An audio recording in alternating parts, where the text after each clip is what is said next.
think all of us were a little surprised when Faye died. She seemed sort of ageless. I think we just thought that she would go on forever. Well, Faye loved the movies. They were silent back then, you know. I remember John, after he discovered her, used to show her around. And we thought he was a little bit crazy, to be honest. She had no sex appeal. But he said she was his blank canvas, his lump of clay. Just wait and see, he said. Just wait and see.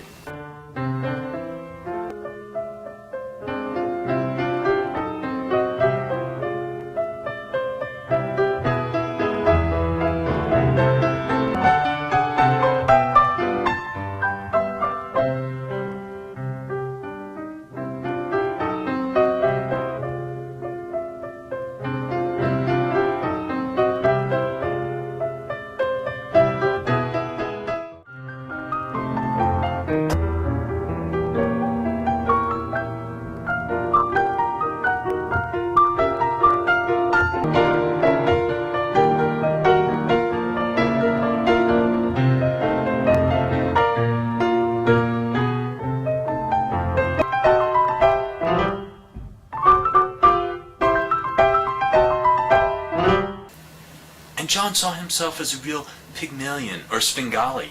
He credited himself with having created Faye Bennett on screen and off. You know, we were all very jealous of her at the time, but even then I sensed a sadness about her. She never got what she wanted. I could feel it. Here we were in the roaring 20s. Flappers, speeding cars, speakeasies. It seemed that people were wanting to see a little bit more sex in the film. John decided then that young Faye would be filmed as a vamp.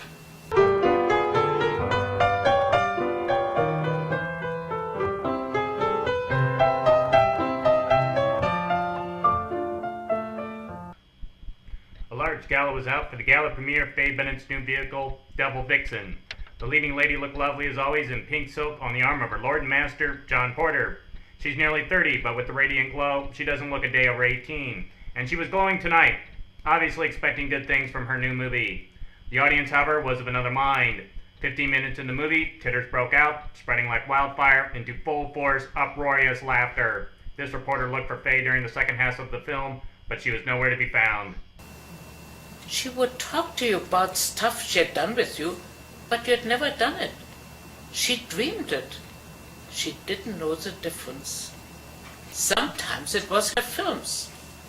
She thought they were real, that they were her life. I mean, who was she without him? I don't think she knew. I think you will understand when I say that I feel that Faye needs some polishing. She comes from a less than genteel family. If you could teach her the sophistication and manners of a lady, I would greatly appreciate the service. She really made quite a successful change to the more glamorous roles of the 30s.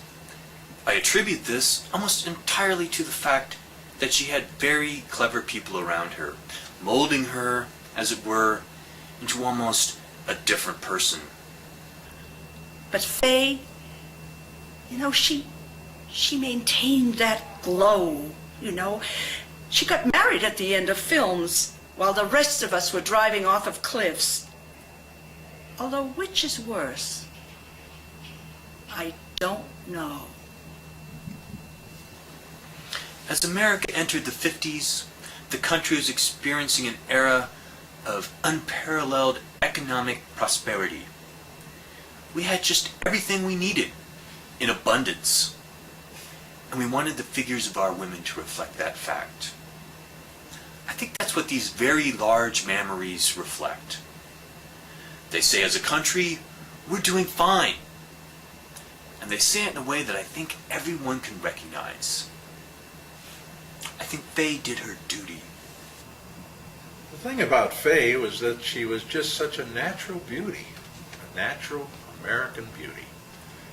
She was a real classic, a national treasure, like the Grand Canyon or a Cadillac. You always had this feeling that just being with her made you look good. Did she really know where the camera was pointed? I doubt it.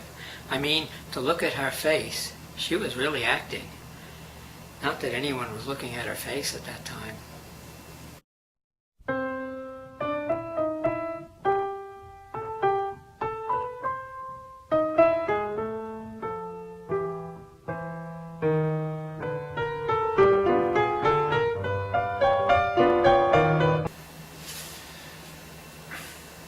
It would have been interesting to see what a Fellini or Godard could have done with her. So he had it written into a contract that she had to slim down and keep it there. He helped her out by giving her a lot of pills, and that was his way. I mean, he really took care of the girls in his stable. We were all relieved when they took off that scene where she cuts my head off. I mean, I didn't want to have my head cut off by a woman.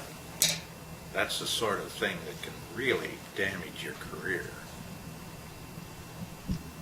I have never seen her so disappointed. She really wanted to cut that head off.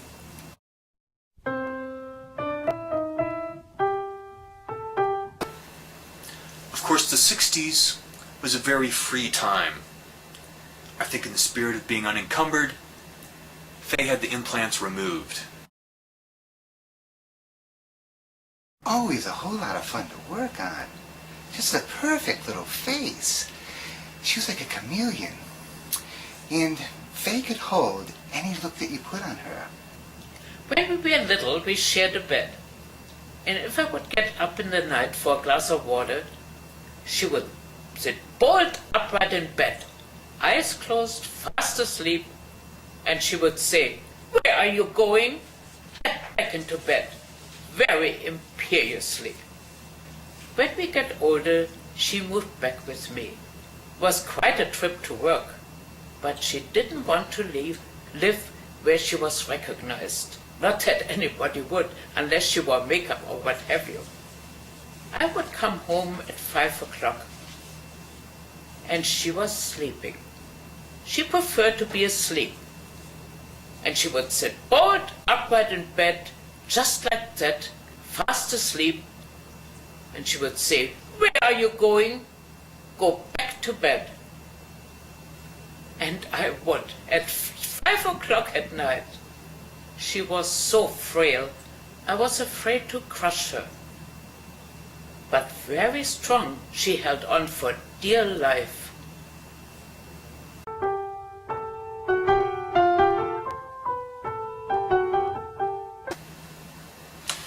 How wonderful. How perfect. That moment at the Oscars when she received the Lifetime Achievement Award. I mean, who better? Who else had worked with so many of the men that had made film what it is today? And to see the tears streaming down her face,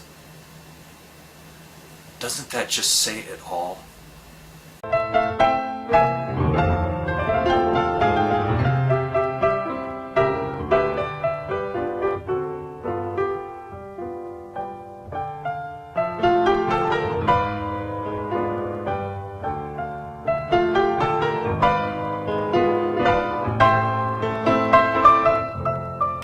She really didn't want to go to that award ceremony. She didn't want to go. It filled her with dread, she said. She said, "Just you watch. They will cut my speech short." And they did. She didn't even get to say a word. Not a word.